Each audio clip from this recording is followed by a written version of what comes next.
അതെ ചായ അത്ര നടക്കുക മേലെന്ന് തളവോട്ടിന്റെ നടക്കുക. Cameraman hello. ക്യാമറമാൻ ഈ ചായ ഇവിടുന്ന് ചായയുടെ കൂടെ ക്യാമറ താഴോട്ട് വരണം. ഒരു ഷോട്ട് കൂടെ തന്നെ ക്യാമറ താഴോട്ട് വരണം. ക്യാമറ ഇവിടുന്ന് താഴോട്ട് വരണം. മനസ്സിലായല്ലോ? രണ്ടാമത് ക്യാമറ അടിയിൽ വെക്കണം. എന്നിട്ട് ഈ ചായ ക്യാമറയായിട്ട് പറഞ്ഞു വീഴണം ക്യാമറയിലേക്ക്. അത് എഫക്ട് ഇട്ടാ പോലെ എഫക്ട് ക്യാമറ വെച്ചാൽ ക്യാമറക്ക് വല്ല കുഴപ്പമുണ്ടാവും? ക്യാമറക്ക് കുഴപ്പമൊന്നുമില്ല. ഒരു 30 ലക്ഷം പോയി കിട്ടും. 30 ലക്ഷം രൂപ പോയി കിട്ടും. 30 ലക്ഷം വേറെ കുഴപ്പമൊന്നുമില്ല. അതില്ലാതെ വല്ല വഴിയുണ്ടോ? ഇത് ആട്ടുകാരോട് ചോദിക്കണം.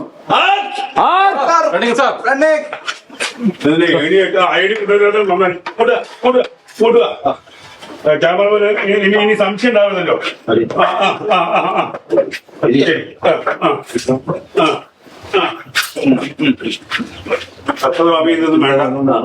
പിന്നെ ക്യാമറ മനസ്സിലായില്ലേ? ക്യാമറ ഇവിടേക്ക് വെക്കും. എന്നിട്ട് ക്യാമറ ചായന്റെ കൂടെ ഇങ്ങനെ വരും. ഒന്ന്. രണ്ടാമത് ചായ അവിടെ വെക്കും. അതെ, ഈ ചായ താഴെ വെച്ചിട്ട് അല്ലെങ്കിൽ ചായ ക്യാമറയിലേക്ക് ചായ ഇടും. ഒരു സംശയം, ഈ ക്യാമറയിലേക്ക് ചായ വിടുക എന്ന് പറഞ്ഞാൽ ചായനെ പിടിച്ചു നിർത്തല എങ്ങനെ? ചായ അരിക്കുമ്പോൾ ചായനെ പിടിച്ചു നിർത്തല എങ്ങനെ? ചിലപ്പോ ക്യാമറയിലേക്ക് മറിയും. അത് എപ്പോഴെങ്കിലും. അതെ, നിങ്ങൾ വലിയ വർത്തമാനം പറയാം. ഇത് എത്ര കൊല്ലം എക്സ്പീരിയൻസ് എന്നറിയോ? ആണോ? എന്ന് പറഞ്ഞാ അതിപ്പോ 30 കൊല്ലം. 30 കൊല്ലായി. 30 കൊല്ലം ചായന്റെ ചോട്ടത്തിന് ചായന്റെ ഷോട്ടല്ല, ഈ പണി തുടങ്ങിയിട്ട് മനുഷ്യനെ വിഷമിപ്പിക്കരുത്. പിന്നെ അപ്പൊ ചായ താഴോട്ട് വീണും ഈ ഗ്ലാസ്സിൽ ക്യാമറ രക്ഷിക്കാൻ വേണ്ടി എത്ര സാധനം വെക്കാൻ പറ്റുമോ? ഗ്ലാസ് കൊണ്ട് ഗ്ലാസ് കൊണ്ട് എത്ര രൂപ ചെലവാകും? ഒരു 35-36 രൂപ ചെലവാകും. 35,000 രൂപ. 50 കിട്ടിയാൽ കുഴപ്പമില്ലല്ലോ. വാങ്ങിയിരിക്കാനല്ലോ. അല്ലേ? ഇങ്ങോട്ട് മാറടോ. അതെ അതെ, ഒരു 35 ലക്ഷം പോയി കിട്ടുന്നതോ, ഒരു 35,000 പോയി കിട്ടുന്നു. അവിടെ 35,000 ദൈവത്തെ വിളിക്കാനായിട്ടില്ല.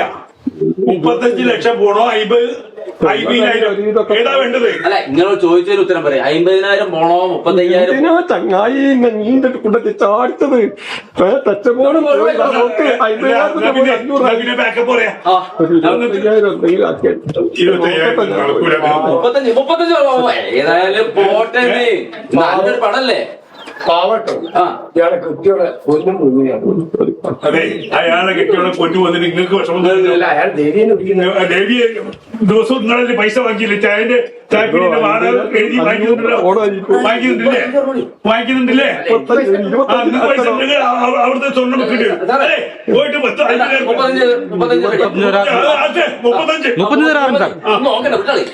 പെട്ടെന്ന് വാ.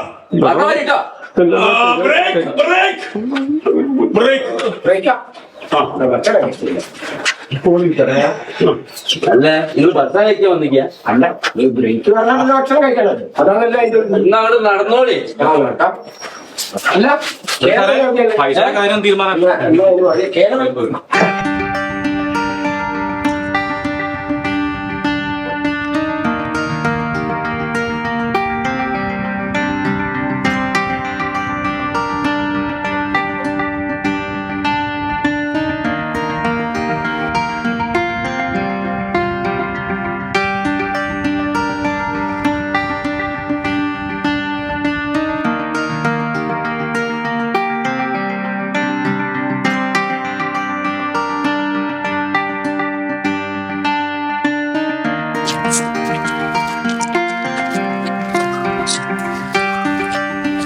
സാറേ, കിട്ടി. എന്തെന്നാടത്? ഇതാണ് camera protection cage. Camera protection കേജോ? എടോ, അത് മീൻ പോരി നക്കേറിയല്ലേ? അല്ല സാറേ, ഇതാണ് സാറ് പറഞ്ഞത്. 35,000 ഉറുപ്പ്യ വാങ്ങിയിട്ട് ഈസ്റ്റാലെത്തി ഓരോന്നാ കൊണ്ടുവരുന്നത്. എന്റെ സ്ഥലത്താരെ എന്റെ പൈസ മുഴുവൻ വെള്ളത്തിലായി. ഏത് നേരത്തായി പോലെ എനിക്കിത് തോന്നിയിട്ട്. ദൈവേ, റെഡി റെഡി റെഡി.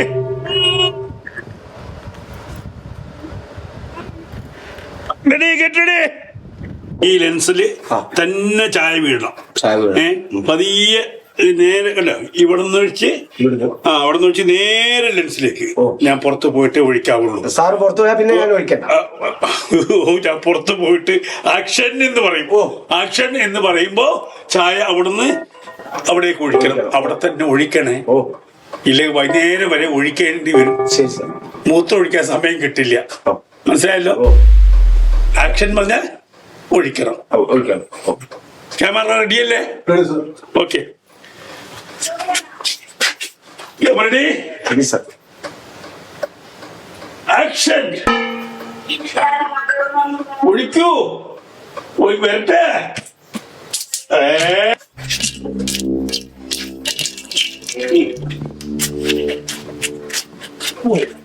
ഒരു ഗ്ലാസ് ചായ പോയതല്ല, ഇനി മുഴുവൻ തുടച്ചുണ്ടാക്കണം. ഈ ഗോമൂത്രം വരുന്ന മാതിരി തുള്ളി തുള്ളി തുള്ളിയല്ല ഒഴിക്കേണ്ടത്. ചായ എങ്ങനെ എടുക്കുക? മനസ്സിലായോ? മനസ്സിലായോ? ഒറ്റയടിക്ക് വരണം. അത് തുടക്കി ചായ വേണം. ചായ ഒക്കെ ഉണ്ടാക്കാം.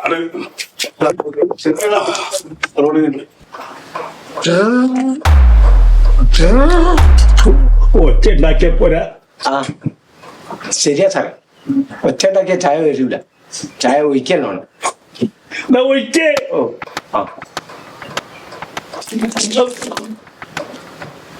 ഒന്നോട് ഒഴിക്കണോ?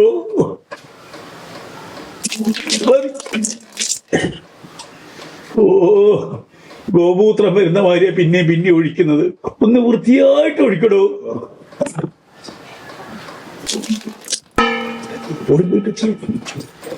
ഓ, ഇനിയിപ്പോ ചായയുടെ ഇടയിൽ ടച്ചിപ്പിങ് കൂടി.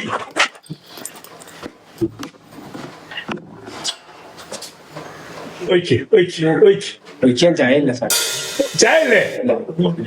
അപ്പൊ ചായ അടിച്ചൊക്കെ തീർന്നോ? തീർന്നു, ഒഴിച്ചു തീർന്നു.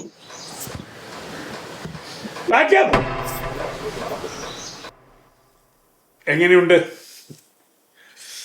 ഇങ്ങനെയൊക്കെ സംഭവിക്കുമോ? സംഭവിക്കും. എന്തിനാണിപ്പോ ഒരു ചായ അടിക്കുന്ന ഷോട്ടിന് വേണ്ടിയിട്ട് ഇങ്ങനെ ലെൻസിലേക്ക് ചായ വീഴണം എന്ന് തീരുമാനിച്ചത്? അതിന് വല്ല പ്രത്യേകതയുണ്ടോ? അങ്ങനെ ഒരു ഷോട്ടിന്റെ ആവശ്യമുണ്ടോ അവിടെ? തോന്നിയതുപോലെ ഒരു ഷോട്ട് എടുക്കാൻ തീരുമാനിച്ചു. എന്നാൽ ചിലപ്പോൾ ആവശ്യം വരും. അതെങ്ങനെയാണ് ആവശ്യം വരിക? ഇപ്പം നമ്മുടെ ഒരു ഈച്ചയുടെ സിനിമ എടുക്കാൻ വിചാരിക്കുക. ഒരു ഈച്ചയാണ് നമ്മുടെ സെൻട്രൽ ക്യാരക്ടറെങ്കിൽ, ഈച്ച ആ താഴത്തെ പാത്രത്തിൽ ഒരു ഈച്ചയുണ്ടെങ്കിൽ അവിടേക്ക് ചായ വീഴുമ്പോൾ ആ ഈച്ചയുടെ വ്യൂ പോയിന്റിൽ ആ വരുന്ന ചായയുടെ എഫക്റ്റ് നമുക്ക് ചിത്രീകരിക്കേണ്ടി വരും. അതല്ലാതെ ഒരു സാധാരണഗതിയിൽ ചായക്കടക്കാരൻ്റെ ചായ അടിക്കുമ്പം വിരട്ട് ഷോട്ട് എന്നാ പറയാം. ഇങ്ങനെ വിരട്ടാൻ വേണ്ടിയിട്ട് എടുക്കുന്ന ത്യാഗം, ഈ വിരട്ട് നമ്മൾ സിനിമയിൽ കണ്ട് അങ്ങ് പോവുക എന്നല്ലാതെ അത് നമ്മുടെ മനസ്സിൽ തട്ടൊന്നുമില്ല. ഇങ്ങനെ ചായ വന്ന് ഈ ലെൻസിലേക്ക് വീഴുന്ന ഒരു ഷോട്ട് ഉണ്ടെന്ന് പറഞ്ഞാൽ നമുക്കതൊന്നും ഓർത്ത് വയ്ക്കാൻ പറ്റില്ല. എന്താണ് ഒരു സിനിമ കഴിഞ്ഞിട്ട് നമ്മൾ പുറത്തിറങ്ങുമ്പോൾ നമുക്ക് ഓർക്കാൻ പറ്റുന്നത് അതിൽ സബ്ജക്റ്റിലെ സുന്ദര നിമിഷങ്ങൾ മാത്രമേ ഉണ്ടാവുള്ളൂ, വേറെ ഒന്നും അവിടെ ഉണ്ടാവില്ല. അപ്പോൾ ഇങ്ങനെ വരട്ടെ. ഇപ്പം ഈ ആധുനിക കാലത്ത് മോഡേൺ സിനിമ എന്ന് പറയുന്നത്, അതല്ലെങ്കിൽ ഈ ന്യൂജൻ സിനിമ എന്ന് പറയുന്നത്, ഇങ്ങനെ കാലിൻ്റെ ഇടയിൽ ക്യാമറ വയ്ക്കുക, ഈ ഗ്ലാസ്സിൽ ക്യാമറ വയ്ക്കുക, അതിലേക്ക് ചായ വീഴുക, ഇങ്ങനെയുള്ള ഷോട്ടുകൾ എടുക്കാൻ വേണ്ടി, അതിനു വേണ്ടി ഒരു നിർമ്മാതാവിന് എങ്ങനെയാണ് പറ്റിക്കുന്നത് ആലോചിച്ച് നോക്കണം. ആ ഒരു ഷോട്ടിന് വേണ്ടിയിട്ട് ഇല്ലാത്ത പണം ഉണ്ടാക്കിയെടുത്ത് അത് കൊടുത്തിട്ട് പറ്റിക്കുകയാണ് ഒരു സാധാരണഗതിയിൽ. ഇപ്പം നമ്മളൊക്കെ എടുക്കുന്നത് ഇങ്ങനെ തന്നെയാണ്. ഈ മറ്റേ ക്യാമറയിലേക്ക് വെള്ളം വീഴുന്ന പിടിക്കുന്ന ഷോട്ട് എടുക്കണമെങ്കിൽ സാധാരണ ഒരു ഗ്ലാസ് വെച്ച് 4 കട്ട വെച്ച് അതിൻ്റെ മുകളിൽ ഒരു പ്ലെയിൻ ഗ്ലാസ് നല്ല ക്ലീനായിട്ട് വെച്ചിട്ട് അതിൻ്റെ മുകളിലേക്ക് ഒഴിക്കും. അതല്ലെങ്കിൽ ഇതേപോലെ അവിടെ ഈ അക്വേറിയം ഉണ്ടെങ്കിൽ അക്വേറിയം എടുത്ത് തിരിച്ച് വെച്ചിട്ട് ഒഴിക്കും. കുറച്ചും കൂടി സേഫ്റ്റിയാണ്. കാരണം സൈഡിൽ കൂടി വെള്ളം പോകാൻ ചാൻസ് ഇല്ലാതെ നമുക്ക് ഷൂട്ട് ചെയ്യാൻ പറ്റും. അതിനുവേണ്ടിയാണ് എന്താണ് പറഞ്ഞിരുന്നത്, ക്യാമറ പ്രൊട്ടക്ഷൻ കേജ്. ഇത് അവിടെ ഉണ്ടാകുന്നതാണ്. കാരണം ഒരു സിനിമ നിർമ്മിക്കാൻ വരുന്ന നിർമ്മാതാവിന് മിനിമം ചില ധാരണകൾ വേണം.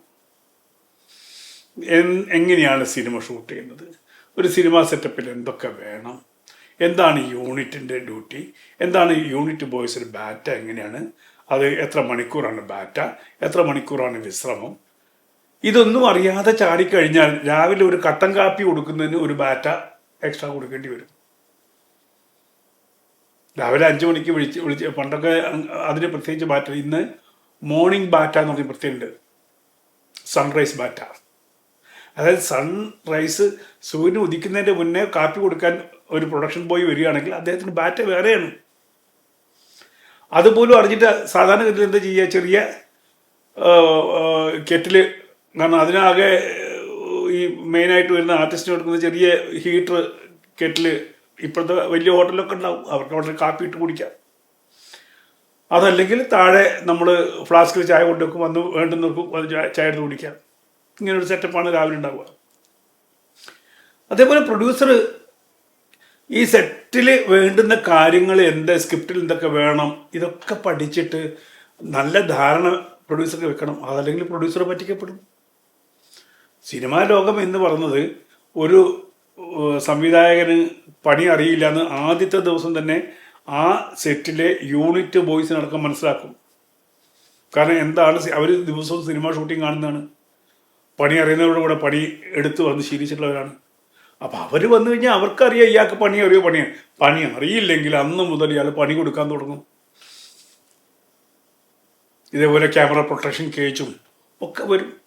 പിന്നെ ഒരു പറ്റിപ്പ് സംവിധായകൻ കൂടി ആണെങ്കിൽ ഇതിൻ്റെ ഒരു അംശം തനിക്ക് കിട്ടിയാൽ മതി എന്ന് തീരുമാനിക്കും. അപ്പോൾ ഒരു സംവിധായകൻ സാധാരണ സിനിമയിലേക്ക് വരുമ്പോൾ, സിനിമ എടുക്കാൻ വരുമ്പോൾ ഇതിനൊരു മുൻകൂട്ടി ഒരു തയ്യാറെടുപ്പ് നടത്തും. അതാണ് പ്രീ ഷൂട്ടിംഗ് എന്ന് പറയുന്നത്. ഈ പ്രീ ഷൂട്ടിങ്ങിൽ വലിയ ഘടകങ്ങളുണ്ട്. ഈ എവിടേക്കാണ് സിനിമ ഷൂട്ട് ചെയ്യാൻ പോകുന്നത്, ആ ഏരിയ പ്രത്യേകിച്ച് മാർക്ക് വരും. ഇപ്പം നായകൻ്റെ വീട്ടിൽ എത്ര ദിവസം ഷൂട്ടിങ് വേണ്ടി വരും, അവിടെ കോമ്പിനേഷൻ എങ്ങനെയാണ്, ഏതൊക്കെ ആർട്ടിസ്റ്റ് കോമ്പിനേഷൻ വരും. പിന്നെ ചായക്കടയാണെങ്കിൽ ചായക്കട, ആ ചായക്കടയിൽ ഏതൊക്കെ ആർട്ടിസ്റ്റ് കോമ്പിനേഷൻ വരും, അത് ധൃതിയുള്ള ആർട്ടിസ്റ്റ് ആ ഡേറ്റ് എങ്ങനെയാണ്, ഇതൊക്കെ ഒന്ന് അറേഞ്ച് ചെയ്യും. അതേപോലെ സംവിധായകൻ ചെയ്യുന്ന ഡ്യൂട്ടിയാണ് സംവിധായകന് ഒരു ഷൂട്ടിംഗ് സ്ക്രിപ്റ്റ് എന്ന് പറയുന്ന ഒരു സ്ക്രിപ്റ്റ് ഉണ്ടാക്കും. നമ്മൾ സ്ക്രിപ്റ്റിലേക്ക് പോയിട്ടില്ല, സ്ക്രിപ്റ്റിലേക്ക് നമുക്ക് പോകാം. ഒരു ഷൂട്ടിംഗ് സ്ക്രിപ്റ്റ് ഉണ്ടാവും, അതിലെന്തൊക്കെയാണ് എടുക്കേണ്ടത്, ഏത് രീതിയിലാണ് എടുക്കേണ്ടത് എന്നൊക്കെ ഒരു പ്ലാനിങ് ഉണ്ടാവും ഇപ്പോഴും.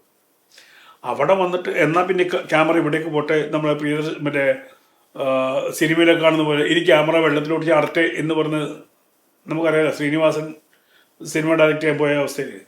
അപ്പോൾ ആ രീതിയിൽ സിനിമ അറിയാത്ത ആളുകൾ സിനിമ നശിപ്പിച്ചുകൊണ്ടിരിക്കുകയാണ്. പലപ്പോഴും ഇതെല്ലാം വന്ന് ഭവിക്കുന്നത് ഈ ചീത്തപ്പേര് മൊത്തത്തിൽ സിനിമാക്കാർക്കാണ്.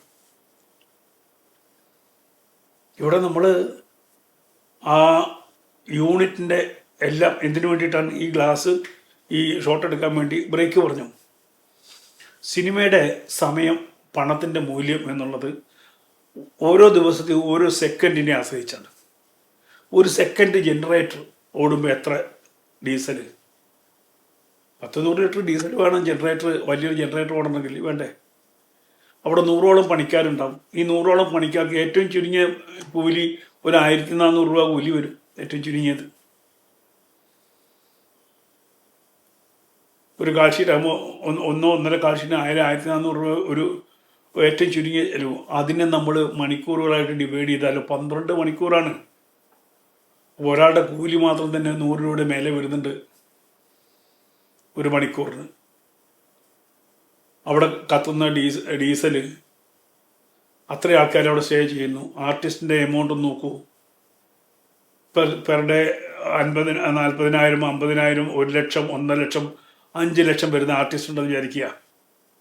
പെർ ഡേ ആണ് വാങ്ങിക്കുന്നത്. ഒരു 8 മണിക്കൂറോ 10 മണിക്കൂറാണ് അയാൾ ജോലി ചെയ്യുന്നത്. ആ 8 മണിക്കൂർ 10 മണിക്കൂർ ജോലി ചെയ്യുമ്പോൾ അയാൾ പെർ ഡേ മേടിക്കുമ്പം 1 മണിക്കൂറിന് എത്ര റേറ്റായി ചിന്തിച്ചിട്ടുണ്ടോ?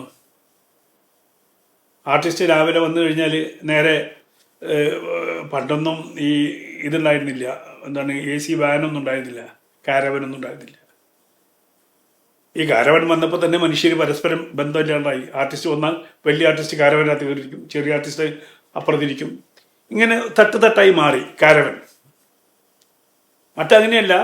സാധാരണ നമ്മൾ ഷൂട്ട് ചെയ്യുമ്പോൾ ഞാനൊക്കെ ഷൂട്ട് ചെയ്യുമ്പം മുഴുവൻ ആർട്ടിസ്റ്റും അവിടെ ഉണ്ടാവും. അപ്പം ഒരാൾ അഭിനയിക്കുമ്പോൾ മറ്റുള്ളവരൊക്കെ നോക്കിയിട്ടുണ്ടാവും അയാൾ എന്താ ചെയ്യുന്നത്, അയാൾ ചെയ്തത് എങ്ങനെയാണ്, അതിനപ്പോൾ അതിൽ കൗണ്ടർ എങ്ങനെ ചെയ്യണം എന്നുള്ളത് അവിടെ ഇന്ന് പ്ലാൻ ചെയ്തുകൊണ്ടിരിക്കും. ഈ ഷൂട്ടിങ് കണ്ടിട്ട് പ്ലാൻ ചെയ്തുകൊണ്ടിരിക്കും.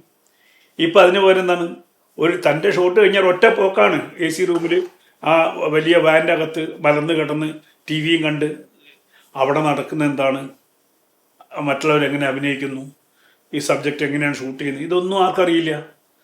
ഈ പറയുന്ന മാറി നിൽക്കുന്ന നടനോ നടിക്കോ അറിയില്ല. അവിടെ പരസ്പര ബന്ധമില്ലാതെ പോകും. അപ്പോൾ ഞാൻ ആ ഭാഗത്തേക്ക് വീണ്ടും വരാം.